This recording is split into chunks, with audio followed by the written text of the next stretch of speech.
Praise the Lord. आज की शाम खुदावन का शुक्रिया अदा करते हैं एक बार फिर से कि परमेश्वर ने अवसर दिया कि हम आपके बीच में परमेश्वर के वचन को लेके आने पाएँ। हम उसके वचन के लिए धन्यवाद देते हैं। और परमेश्वर के वचन को हम इस प्रकार देखते हैं, जब लिखा हुआ है कि जब यहोवा ने मिस्र देश में मूसा से यह बात कही, मैं यहोवा हूँ, इसलिए जो कुछ मैं तुझसे कहूँ वह सब मिस्र के राजा फिरौन से कहना। परंतु मूसा ने यहोवा को उत्तर दिया, मैं तो बोलने में भद्दा हूँ और फिरौन कैसे मेरी सुनेगा। आज परमेश्वर का धन्यवाद करते हैं। और जब परमेश्वर से मूसा बात कर रहा है तब अपनी वीकनेस को दिखा रहा है।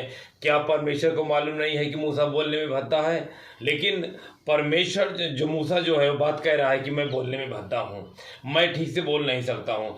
आज की शाम हम देखते हैं जब परमेश्वर हमसे बातें करता है, कुछ करने को कहता है, कितनी बार हम अपनी कमियां हमें दिखाई देने लगती हैं और हम परमेश्वर को ये बताने की कोशिश करते हैं कि हम बोलना नहीं जानते हैं, हम गाना नहीं जानते हैं, हम प्रवचन करना नहीं जानते हैं। लेकिन याद रखें, अगर परमेश्वर आपको भेजता है, परमेश्वर आपको इस्तेमाल करना चाहता है, तो आप चाहे जैसे भी हैं, परमेश्वर वहाँ से उठा करके आपको खड़ा करेगा।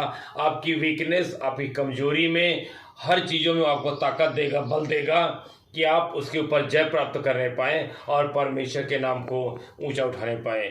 बड़े दुख की बात है। और जो है कि मूसा ने इस बात को कह के अपने मिरेकल को खो दिया जो परमेश्वर उसके जीवन में करने जा रहा था। अगर मूसा इस बात को कहता, यस लॉर्ड मैं तैयार हूँ जहाँ तुम्हें भेजता है, मूसा अपनी कमियां दिखाने लगा, मूसा अपने आप को बोलने लगा कि मैं बोल नहीं सकता हूँ। और आप जानिए पूरी, और मूसा ने इस बात को कह के अपने हीलिंग को, अपने मिरेकल को खो दिया जो उसके जीवन में परमेश्वर करने वाला था। अगर परमेश्वर आपसे बोल रहा है कि आपको जाना है, तो आप अपनी वीकनेस, कमजोरी को ना देखिए। आप जिस दशा में हैं खड़े हो जाइए और कहिए, यस लॉर्ड मैं तैयार हूँ तेरे काम के लिए। परमेश्वर आपको उस जगह से उठा के खड़ा करना चाहता है और जहाँ परमेश्वर आपको भेजेगा आपको उस तरह से परमेश्वर तैयार भी करेगा। अगर कमजोरियों में भेजता तो मूसा एकदम न जा पाता, लेकिन जब मूसा को भेज रहा है इतने बड़े राजा के पास, फिरौन के सामने खड़े होने की ताकत और सामर्थ्य परमेश्वर ही दे रहा था। लेकिन मूसा अपनी कमजोरियों को देख के परमेश्वर की योजना को कैंसिल कर दिया। आज हमारे और आपके लिए बात बनती है। आज आप चाहे जैसे भी हैं, आज आप वीकनेस में हैं, कमजोरियों में हैं, समस्याओं में हैं, अपनी कमजोरियों समस्याओं को मत देखिए।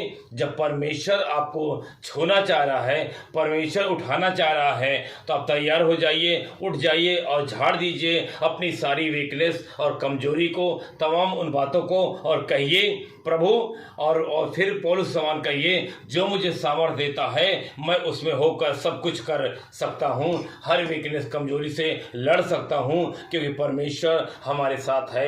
उस तरह से वो वही बात हम देखते हैं जब यीशु मसीह अपने 12 चेलों के साथ नाव पर बैठा तो चेलों से बोला, आओ हम उस पार चलें। और जब नाव में बैठे तो बाइबल कहती है नाव में आंधी तूफान आ गया और चेले रोने लगे, डरने लगे, चिल्लाने लगे, हाय प्रभु अब तो हम मर जाएंगे, हमें बचा लीजिए। और यीशु मसीह सो गए थे और जब उठते हैं तो सबसे पहले अपने चेलों को डांटते हैं और कहते हैं, हे अल्पविश्वासियों तुम्हारा विश्वास कहाँ रहा।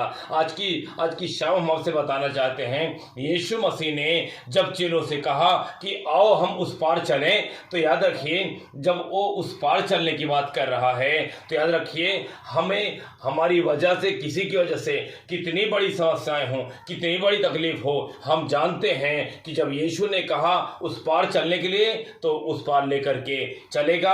और चाहे आंधी आए, तूफान आए, मौत आए, तभी परमेश्वर हमारी और आपकी रक्षा करने पाएगा।